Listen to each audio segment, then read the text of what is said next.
Hey everybody, welcome to episode 3, and we appreciate you for coming. I am your wonderful host, co-host, Brittany. And I am your other wonderful co host, Tierra. Thanks for joining us. So let's jump right in. Yep. Today we're talking about when is it appropriate, or is it appropriate at all, to talk to your children about their body parts. So, just so you guys, we're all on the same page. I have zero of these things. You have. I have one kid who is 1, Mm-hmm. and she's a girl. So Yes. So, I mean, being that you're a parent to, yeah, in particular, a female child, how do you feel about the subject overall? I feel like it's important, and then less emphasis on the black female child Mm-hmm. because little girls who are also black get sexualized at an earlier age, right? Mm-hmm. So then that's why I feel like these conversations are often needed. I feel like you know your child and when they need Mm-hmm. to have, if they're intellectual enough to at what depth you should have those conversations at. But at bare minimum, when your child is learning ABCs and stuff, I Mm-hmm. think you should be teaching them a little bit of something, just like head, you know, how you do head, Head, shoulders, shoulders, knees, knees, and and toes. toes. Mm-hmm. And or if you do teach your children about boundaries, I don't think a lot of y'all do because they Mm-hmm. don't know it. Mm-hmm. Mm-hmm. I mean, speak the truth. But like, if you're teaching your children about boundaries, you're also teaching them about like what you feel comfortable with or not. Yes. Yes. I think in particular at like you're saying, when they get to learn in their, reading, writing, and arithmetic, like they're also at the age when they're going to be not in your sight all day. Yeah. And, it's a harsh reality, but like it's a reality Mm-hmm. that there are people out there who they could come in contact with who will try to take advantage of them. And if they Sadly. don't know what's right from wrong when it comes to their body, like that's just where my mind goes. Like they Yeah. just have to know what should be done and what should not. Yeah, and I feel like as like the parent, you can't put all your trust into whoever you're putting your child with. So unfortunately, that's you can't trust everyone. I don't care who they are. You Mm-hmm. have to put your trust into your parenting and know that you taught your child like the wrongs and the rights. So like for me, with her being 1, she's not in daycare. Mm-hmm. Um, she has very very small limited group of people who watch her or is around her, and more than likely, not gonna lie, me or her dad is around her 24/7. But I've had the mindset, and we've had conversations about like her not going to daycare unless she could talk. Mm-hmm. I need my child to talk so she could tell you no, stop. So she tell me this happened. Like I don't Mm-hmm. know. I feel like once your child could talk, they definitely should know their Yeah. body parts. Yeah. There's I feel like also the right time, I guess, to talk to them about it would probably be when they start to show natural curiosity. There Cuz you like go. they start to show natural curiosity about their bodies, especially like, um children assigned male at birth have penises, children Yeah. assigned female at birth have vaginas. When they start going to preschool, they oftentimes share a bathroom. Yeah, And so, that's like, true. when I was a teacher, we had a student who, it was his first time seeing a girl go to the bathroom. So he was like, Miss Tierra, where's her penis? And I was like, oh, she doesn't have a penis. She has a vagina. And he was just all kinds of confused. Oh And I was my gosh. like, I mean, rightfully so. Because, like, he don't know nothing about this. But, But like, when but they like start to show that. thinking about it, okay, and we're not talking. Yes, we're talking about talking, having those conversations about what the other opposite sex have, but like essentially, like I feel like that will come when you do explain you have this that. But like think about potty training. Mm-hmm. Mm-hmm. They're very curious about what the fuck is coming out down there, what is down there. That's a good intro. Not to, I mean, duh, you're not gonna have a long conversation. This is your no, but put a name to it, Yes. and not Yes. no nickname like a cookie or I fucking I need a know. church fan or something. But put a name to it that Yes. all people will understand if your child say. Mm-hmm. Yeah. Because people like to, it's kind of like how like non-black people are afraid to say the word black when Mm-hmm. referring to people. They feel like it's a cuss word or something or like a slur. And it's like, you could say black. You know what not to say though. And so like people are afraid to say vagina in Yeah. particular. Like, Yeah. like people just don't want to say the V word. And it's Yeah. like, it's a vagina. Some people have penises. Some people have other things down there. That's the thing. You have to teach them that, Yeah. yes, some people are going to have vaginas. Some people are going to have penises. Some people, it's a rarity. I think, well, let me not say that. I don't know the statistics on, genitalia, but like not everybody has just a standard penis and a standard vagina, Yeah. And so it's up to you to teach them that like there are just differences. Everybody is different down there. Yeah. No, 100%. And I also feel like I said, you have to know your child enough to know what conversation is appropriate for them, not only at that age, but what they know. Like, not to my own horn, but my kid is smart ass kid, smart as fuck. So I think like of course naturally I'll be teaching her basics. This is your this is your that. And I feel like Mm-hmm. you don't have to put emphasis on certain body parts to treat it how you're treating everything else, Mm-hmm. because you're uncomfortable with talking about it or whatever case may be. Don't go bring that down to your kid, right? Yes. Then as they get older, of course, once they hit elementary and stuff, you're going to have more conversations about things. Because let's be honest, kids learn shit mainly from other kids, Mm-hmm. right? You're going freaking in elementary. I don't know. Maybe I just went to a fast ass school, but kids was knowing Yeah. shit. Like, Yeah. but that's also because they was hearing grown conversations from their parents, but their parents wasn't having those conversations with them. So Mm-hmm. they're taking it at face value. Yes. They're going to school playing what's that? Tap that ass or whatever. Look, grab The ass Friday grab, and whatnot. yes, grabbing asses, doing all of that. Assault.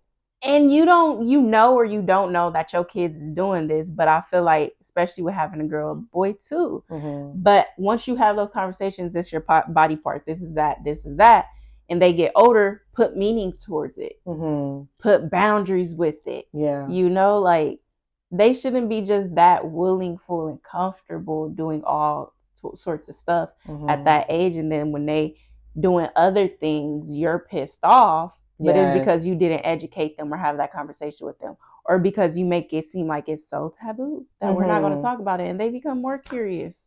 Thank you. That's what I was gonna say. Like, I feel like it's when we place such harsh boundaries around things, and it's like, you stepped outside the line. Don't talk about that.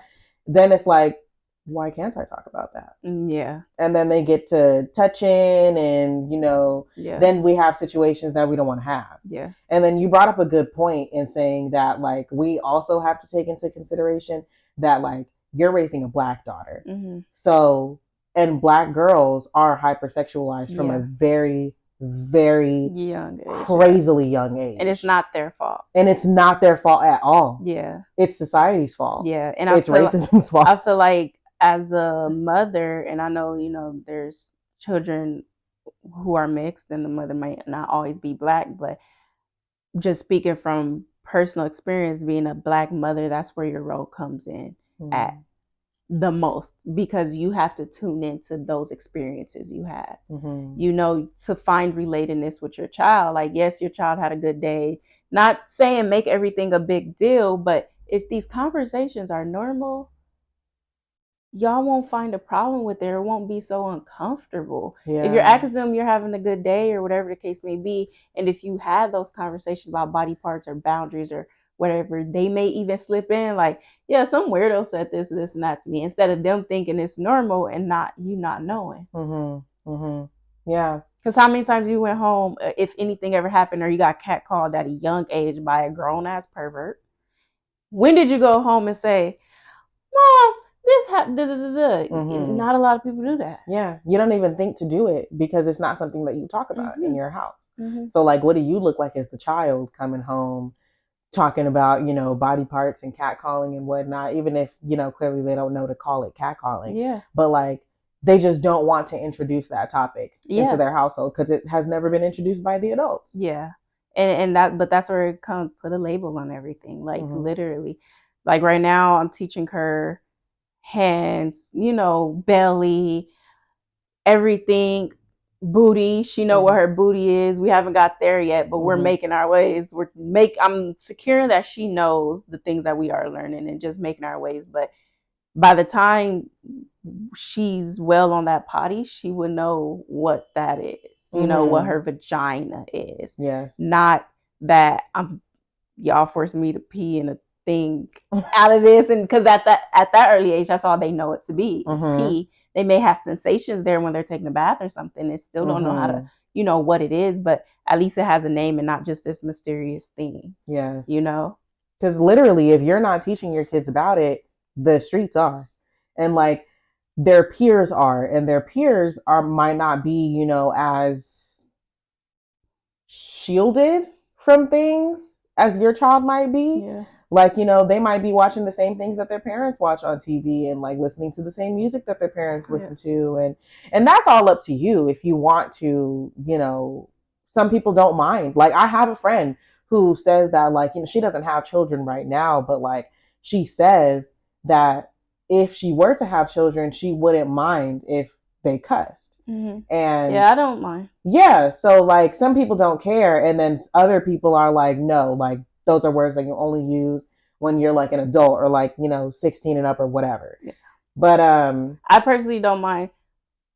I don't. It's and I feel like this is where parenting come in at, right? mm-hmm. People say hard no's because they don't know how to parent in the form of structuring or boundaries. If Mm-hmm. you know me, I'm very cutthroat with not. I'm not talking about rules or whatever, but I'm talking about like how I carry myself, how I have my daughter do things. Like Mm-hmm. she has her own schedule that if I'm not around and she's getting watched by somebody else, she falls into that schedule naturally. Mm-hmm. You take her clothes off for bath time, she's getting her clothes and she's putting it up. She holds on strong to whatever I teach her. So when Mm-hmm. I say I don't mind when she cusses, like don't cuss at anybody. Don't use it as a derogatory terms or to make anybody. But if you want to cuss out of frustration, do it. Because I know when I say, "Fuck, this has pissed me off," it's a release. Right. In that essence, I don't mind. Mm-hmm. But I feel like I don't know. I feel like we have to be more open minded about things. You are creating a foundation for your Mm-hmm. children. They learn everything from you and they're going to take what you say to heart, even the things you do not talk about. Yeah. So if you sit there and normalize, and even with your partner, like as me being a female, I know the guys are more like, oh, well, that's your situation. You got to explain that to her. And Mm-hmm. women are more so, okay, you got a boy. That's just. But Mm-hmm. also having that talk with your partner that we have to normalize that body part. Yeah. Yeah. And that's something that I was thinking about because I feel like men in particular, like men who have daughters, Mm-hmm. are so hesitant to Mm-hmm. talk to their daughters about their bodies. Yep. And I think that like I've heard from some men that like it makes them feel creepy, like, talking about your little girl's body parts, but it's like if you know your intention in Mm-hmm. talking about your child's body parts, why feel creepy? Like Yeah, you're that's true. educating them just like you're educating them on, like you said, head, shoulders, knees, and toes. You're Exactly. educating them on butt and vagina Yeah. and breasts. Yeah. When That's. I got to my last teaching job, I was wearing a shirt that had flowers on it, and my very first day, this little girl came up to me and she was like, "What are these?" And I dead ass thought she was talking about the flowers on my shirt. And I said, "Oh, they're flowers." And she said, "No, these." And I was like, "Oh, those are my boobs. Those are my breasts." And she thought it was just so funny. And I could just tell she did that like every day for several weeks. Because she doesn't talk about it at home. It wasn't talked about. Her mom is probably covered the heck up. And I'm I'm walking around with naked around the house. You gonna know what the fuck these are? That's what I'm saying. Like sometimes your children see you naked. Like, You also gonna have to. They have. To, I don't know. Normalize. You're gonna hear yeah. this because, like, going back to what you said. Unfortunately, there's pedophiles out there. There's creeps out there, and there's so many kids, young girls and boys who are victims, right?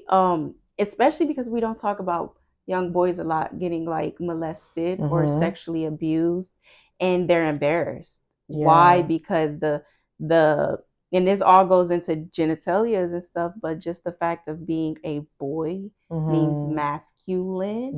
You Mm-hmm. feel me? And being sexually abused or touched, especially if it's by another male, they are embarrassed to talk about it. Yes. Why? Because first of all, y'all don't even talk about private parts in the house. Mm-hmm. Second of all, y'all probably saying be a man or stop crying or this and that. Mm-hmm. And third of all, when conversations about sex are happening, they probably don't. It's probably related to music. It's probably related to how whoop de whoop done fuck whoop de whoop or whatever the case may be. But nobody is sitting there talking about, like, as a man or as a young boy, if somebody does this to you, this is Mm-hmm. wrong. Right, right. And then if It they're makes getting them abused by a woman, mm, they there's even less justify of a it. conversation around that. Yeah, because they justify it in their heads. Mm-hmm. It, oh my God. It's like there's you'd made a great point in saying that like there's this notion of masculinity, Mm-hmm. especially like in the black family structure, Yeah. that makes you feel like if you are a boy who is sexually molested by a man, somehow that makes you gay. Not that there's anything wrong with being gay, but like in your family, Yeah. people might have, that might be the Yeah. stigma in your family that you should not be like, doing anything with any Yeah. other boy.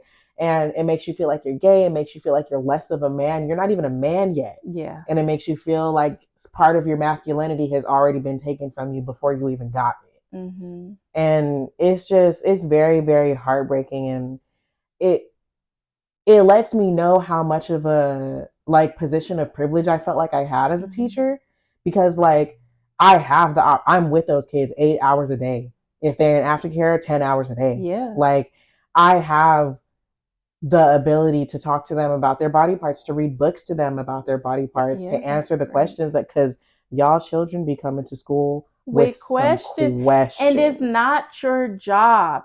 It's not your job as an educator and even as therapists. Like, Mm-hmm. we're in the room. I've had conversations with my clients about sex and stuff like that.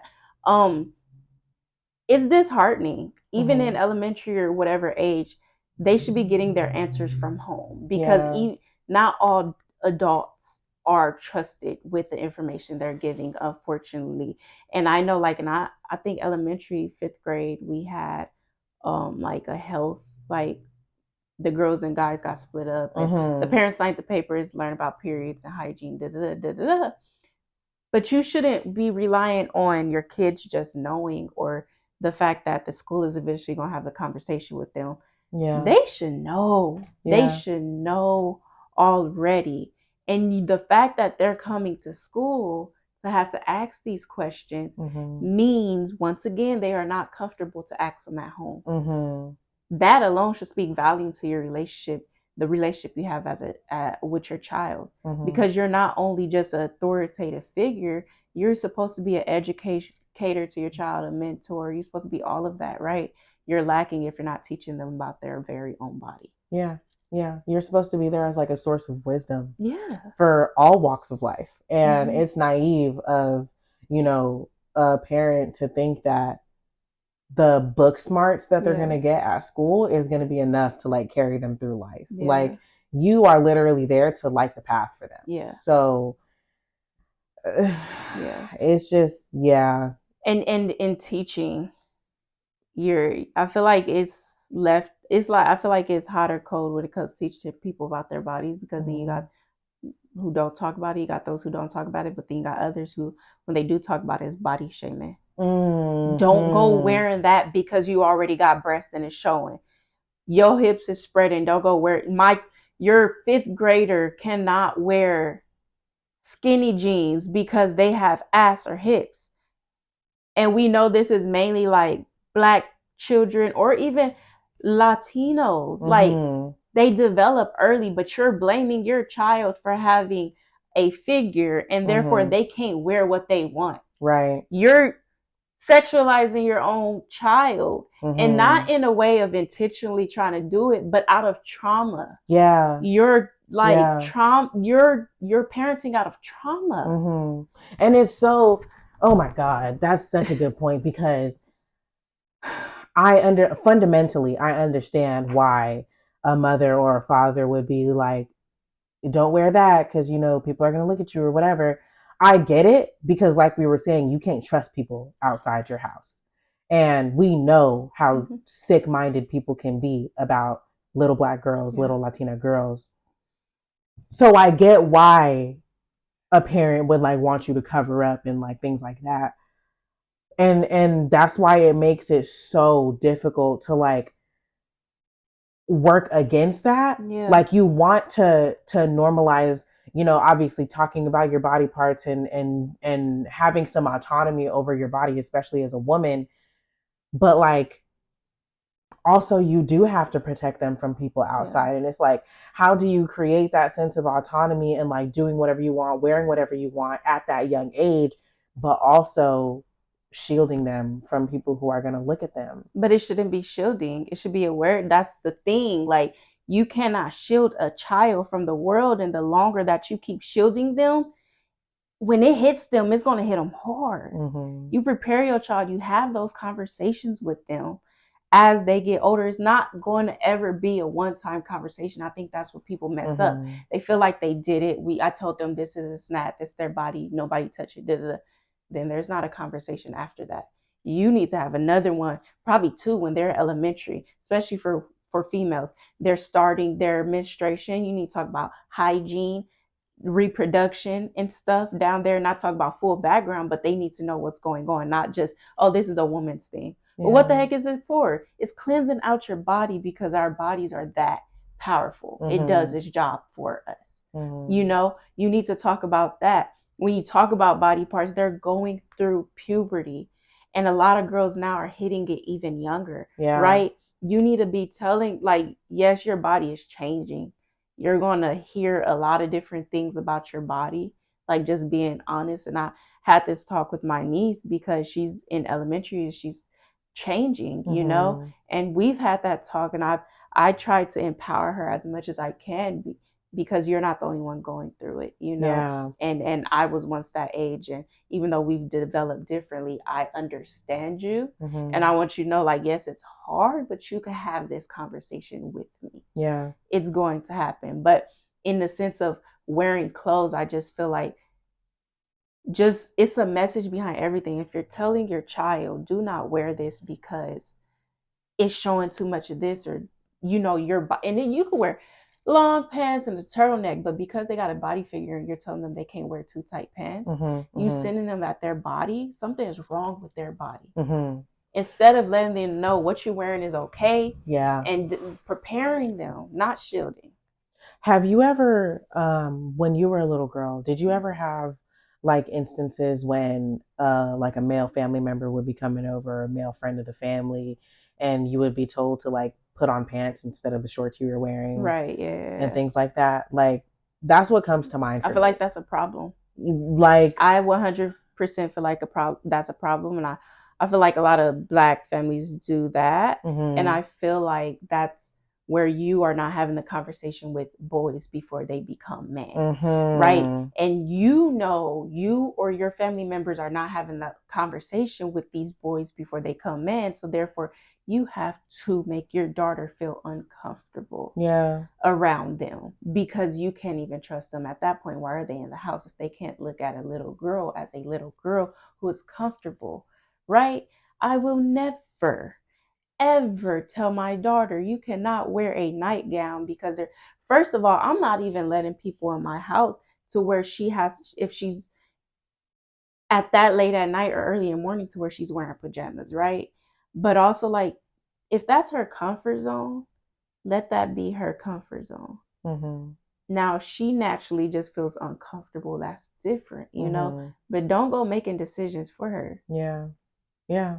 To this day, I just like I vividly remember like being a kid in my house. I was always like just really comfortable with my body. Nobody, look, my Mm-hmm. parents are immigrants from Jamaica, and they're not talking to me to this day. We have not had like a birds and bees talk or Mm-mm. nothing. Mm-mm. I'm 20, almost 7 years Mm-mm. old, and we have never had a conversation about sex. And I mean, I'm more open to it today, obviously, than I was back then. But like, anywho, we were not talking about nobody's body parts. And I remember like my dad, he works in construction, and so he has male friends. And sometimes they would come over to the house, and my mom would be like, oh, like put pants on instead of shorts, or like, I wear a lot of crop tops, and she would be like, put on a like full Yeah, length shirt and whatnot. And I feel like there's a large part of me that like is still like, angry. the other day I went to my parents' house and I was wearing like biker shorts and a big t-shirt, and my dad and his friend were sitting on the porch, and immediately when I saw my dad's friend I was like, oh fuck, I'm wearing shorts. I'm Mm-hmm. 26 years old and Mm-hmm. I'm still thinking about, fuck, I'm wearing shorts around my dad's friend. Yeah, it's the Like, see, those messages are strong. So if you mhm. flip those messages around and put them with empowering or understanding your body as a child, it'd be totally different. Yeah. Like they uncomfortable with it. Whatever adult is coming to the house and they don't want to see me in pajamas, and maybe they don't care. Mhm. But why do I have to prepare for it? Yeah. I think like now that I think I'm I had a fucking 1 year old, and I don't think my dad ever even had, because he's also an immigrant. Mhm. Um, we've never. How he think I got a kid? I learned sex somewhere. Okay. But we've never I had that learned it with or without conversation. you. But like my mom was totally different.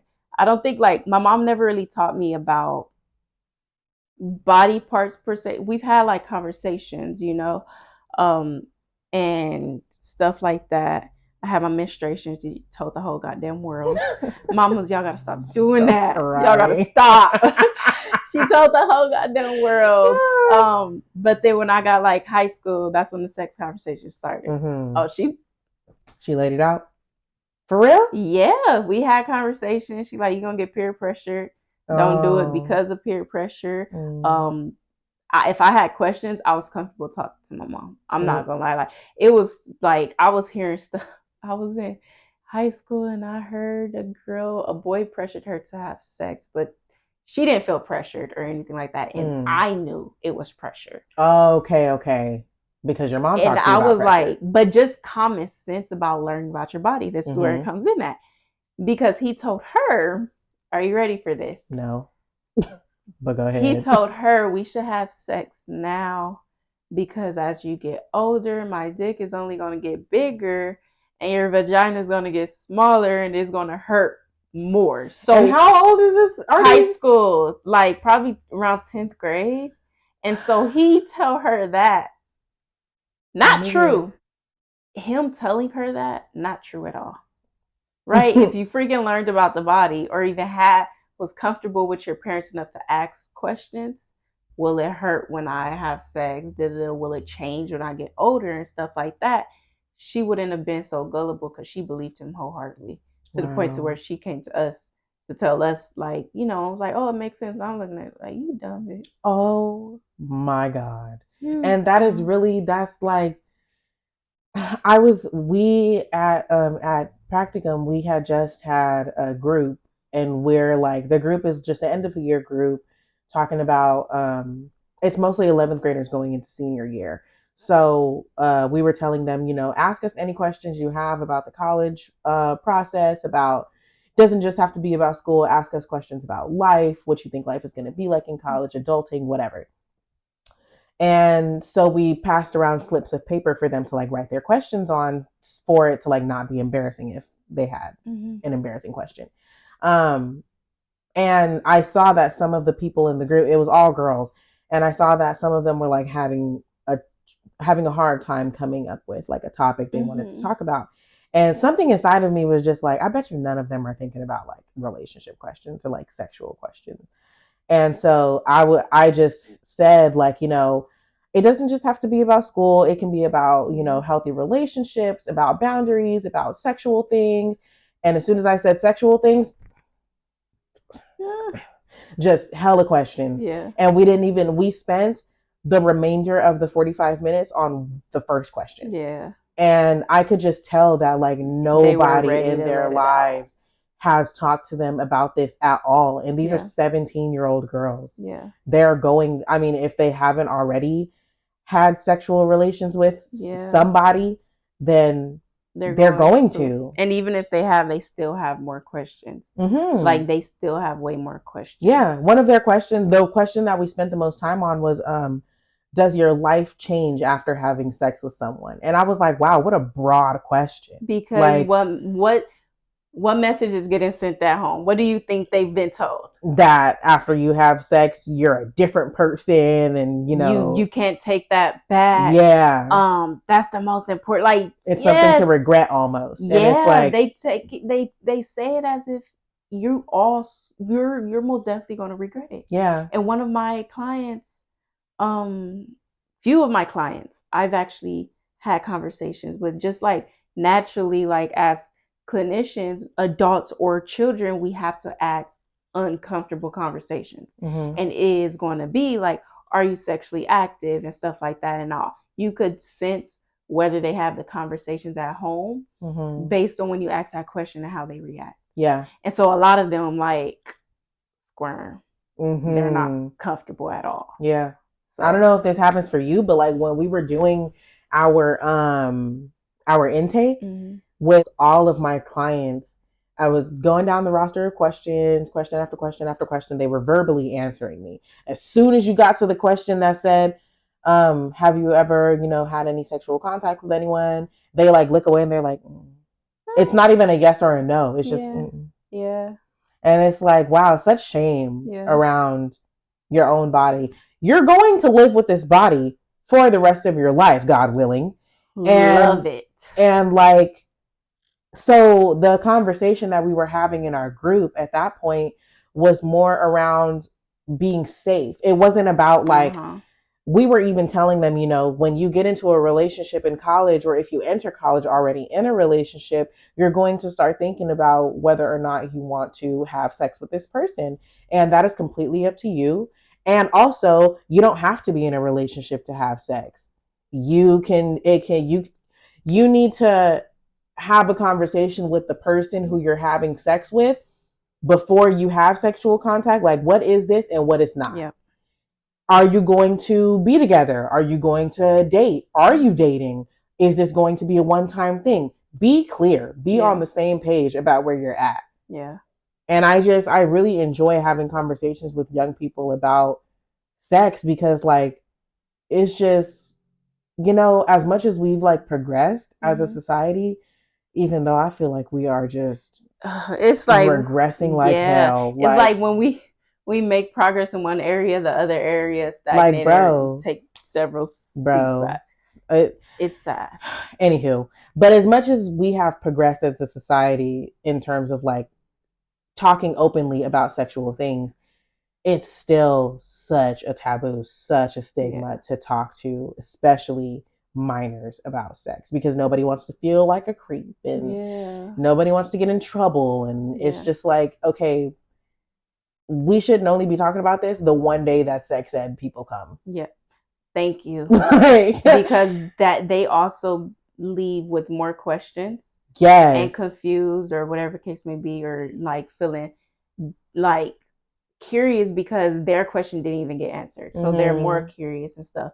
I just feel like, bottom line, when you educate your child on their own body parts, you should be educating them on their vagina or penis and their butt and whatever And else, their breasts. their breast and whatever else you need to educate them on. I feel like conversations about body parts and sex Mm-hmm.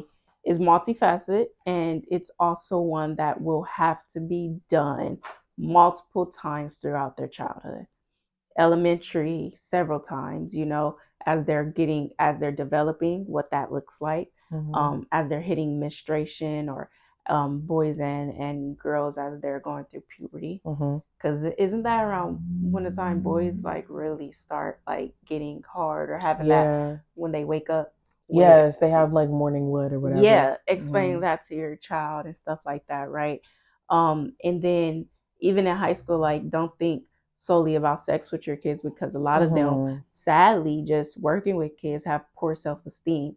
And because like you guys aren't having conversations about their body parts, a lot of their self-esteem is not just looks, it's their body shape. It's Yes. their breasts are too small, too big, Mm-hmm. their hips are narrow or wide, and Mm-hmm. they can't even explain to you what they are self-conscious about, Yeah. because you guys don't have that conversation. So it's that, it's Mm-hmm. having conversation about sex, it's addressing curiosities, it's making Mm-hmm. them feel comfortable with transitions in their lives. So Mm-hmm. I feel like talking about body parts is, and sex and everything around that is your job.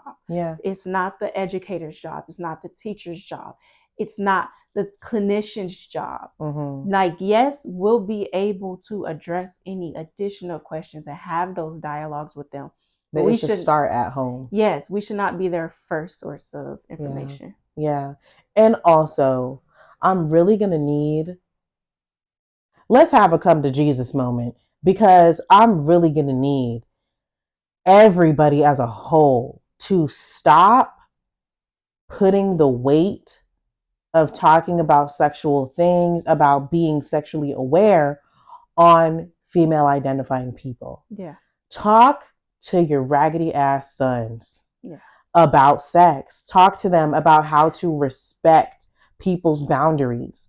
Whether, like, no matter what gender, what sex they're attracted to, talk to them about respecting people's boundaries. And, if somebody says no, it means no. And it's a hard no. It doesn't Mm-hmm. mean convince me, it Mm-hmm. means no. Yeah. Talk to them about that stuff, because Yeah. it shouldn't be on a person who identifies as a female to say no and then like have to worry about the repercussions of saying no. Or explain why I'm saying no or why Thank I feel you. It uncomfortable. needs no explanation. Yeah. And that's what a lot of people, even grown ass men, Yeah. seem to not understand. Yeah. A no is a no is a no. Yeah. And I may know, and I said no. And I feel like, and I'm gonna make this real quick, I feel like as a mother, as a aunt, as a whatever female figure guardian in your son's life, say what you want when I say this. You twerking around them, y'all doing all that stuff around them, and he's a young boy and he's able to.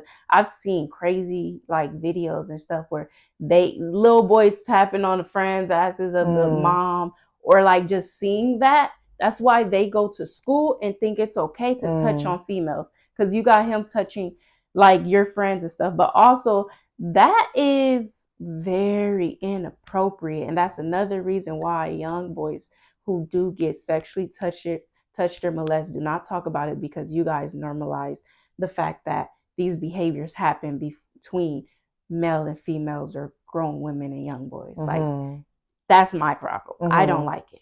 And I think there's like a difference, because in what you just said, like, okay, women twerking around young boys. Yeah. There's a fine line, because do you have your fun, dance, all that good stuff. Don't feel like you have to, or I mean, do what you want. However, like you said, when it Bringing the comes child to, into, yeah. yes, when it comes to like having the child actively participate in Yeah. these things, if that's what you're going to do with your family, please make sure that that's not the only like sexual, what am I trying to say, like Awareness sexual like conversation. conversation, Yeah. sexual innuendos that they're getting out of life. Also be having conversations with them, because if that's what you're doing at home, understand that what they learn at home they're also going to do outside of the home. Yes. And if that's not behavior that you want to see reflected with other people outside of your home, And you don't want to get that call from the principal about how your kid is being inappropriate, you need to make that known. yeah. You need to make that known that these are things that are okay within our family, but we don't do them to other people outside. It's just like the cussing conversation. Yeah. Don't cuss at people, but you can cuss at home. You can cuss, Yeah, out out of of frustration or frustration. whatever. But there has to be nuance around the Yeah. conversations. Everything is not just so black and white. Exactly. And that's where it's wrong. People be either full yeses or full no's, and it's usually full no's because they don't know how to say yes with boundaries. Yes. Agreed. Yeah. Agreed. So our next topic is the let's be honest, right? So this time, let's be honest, therapy is not a quick fix, right? So a lot of people, oh my freaking gosh, a lot of people go to therapy and after a few weeks, oh, I don't feel better, like, and drop out. And not even after some people, I know some people who've been like 2, 3 sessions and stop because they say they don't feel better. Mm-hmm. At what point do you expect to feel better when you've only seen them 3 times? And a lot of times that's once a week, sometimes once every other week. Talking is not going to just make it better because you could just talk to somebody at home and you'll feel better. Mm-hmm. That's not the point of therapy. You're going to go through a lot of dialogue covering so much different things, uncovering patterns, going through like enactments of role playing or activities and stuff that's going to help you brighten your understanding of and perspective of your world, right? Mm-hmm. But you have to make it past that point of getting to know each other, getting to know your background and stuff. Mm-hmm. Um, Talking about a lot of trauma specifically, you might end up feeling worse in the beginning and feeling like it's doing more harm than good, but it's not. It's really not. You have to get through that lump. You have to bring it all to the forefront before you address it and before it gets better. And it also won't get better until you're putting that work in. Mm-hmm. And therapists don't give you homework just to give you homework. If your therapist is suggesting to you that you take the time to journal at the end of Mm-hmm. every day, some people are not a huge fan of writing things down. Yeah. So I recommend to a lot of my clients that they voice journal. It Mm-hmm. helps me personally a lot to say things out loud, to get my thoughts out there into the atmosphere. So I voice journal a lot. Um, they don't give you these things to do just to say them for their health. You have to actually put in the work outside of the therapy room. That's where the real work starts, Mm-hmm. outside of the therapy room. Don't just feel like you're going to have a conversation 1 or 2 times and everything's going to be fixed. Yeah. And I think also a lot of people come to therapy and they think that they're only going to talk about themselves, Yeah. when in actuality, you're going to end up talking about your parents, you're going to end up talking about your family members, your friends, teachers that you've had in the past, therapists that you might have had in the past. You're going to be talking about your whole life, Yeah. because you don't become who you are in a vacuum. Yeah. You don't become who you are all by yourself. People brought you to this point of your life, whether it was through the good or through the bad. Mm-hmm. So, Yeah. yeah. So we suggest, with any of you entering therapy right now or going through the therapeutic process, like give it time, bear all, do the work. And if you are given a task and some of you may not be given any, but more likely you will. But if you are given an activity, a task or homework, and you're not going to do it, be honest with your clinician, Mm-hmm. like be honest with your therapist so you guys can have that conversation too, right? You know what you are not capable of, and that also means a change in patterns, which is often hard to do, but that's why you're in therapy. Yeah. Yeah. Yeah. If it takes a lot out of you to, like, carve time out of, say, the end of your day to do like a 20-minute meditation. If that's what your therapist is suggesting, tell them, like, I simply don't have 20 minutes out of my Mm-hmm. day to sit down and do nothing. I just don't. Mm-hmm. They might give you resources like apps to do 5-minute Yeah. meditation. You can split it up, 5 minutes here and there on your lunch break, on your 15 at the very end, right before bed, Yeah. things like that. So there's ways to work around it for everybody's lifestyle. Mm-hmm. Yeah. Yeah. All right, so next, let us put you on. Today, we are putting you on to the Reparations Club, which is a bookstore located in the Crenshaw district of Los Angeles. I believe it's on Jefferson Boulevard, but more details will be in our bio on that. Reparations Club is a Black owned bookstore, and they host things like they have monthly book clubs, they have spoken word nights, open mics, karaoke nights. They have speakers that come. Some of their authors that they house have come to have conversations with the patrons. They are also an active participant in No Names Book Club. And so they have nights where they have donations being made of books to send to prisoners. Mm. So, yeah, they do a lot of great work right here in the community. It's not very far from where a lot of you are. So, yeah, go check them out. Reparations Club, Los Angeles. I love that. I think also like as parents or guardians and stuff, don't use books as a form of punishment. Mm-hmm. Like you're in trouble, go read a book. Mm-hmm. Yeah, no.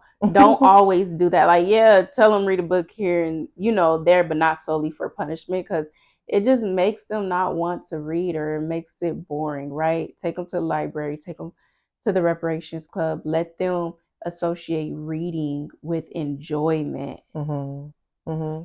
Sometimes it does work as a as a punishment, though. No, that's Like what I you say, but might, don't make it solely right, only right, related to right, punishment. Cause then right. they like, I gotta read at school, then when I get in trouble, I gotta read a book. Nobody wanna read. Nobody Like, want to read. like let them Yes, have fun too. So when you do sit there and sign it as a punishment, they quiet in the corner right. They're somewhere, like, minding their okay, business. I'll read Yeah. my book. Ain't no problem. Yeah, I No, feel for you. I real. feel you. I feel you. Yeah. But yeah, that concludes today's episode. We thank you so much for watching this video, making it towards the end. I know today's topic may have been a little bit heavy for some. Mm-hmm. We may have hit a little points that sparked frustration, curiosity, but we overall hope like it sparked a change in how you guys approach this conversation with the young ones in your life. Yeah, and if it did spark any frustration or curiosity, please feel free to let us know. We want to have more conversations surrounding things that you guys want to hear about, um, curiosities that you guys have, questions that it might have brought about in your mind. So, thanks for watching, and we'll see you guys next time. Bye.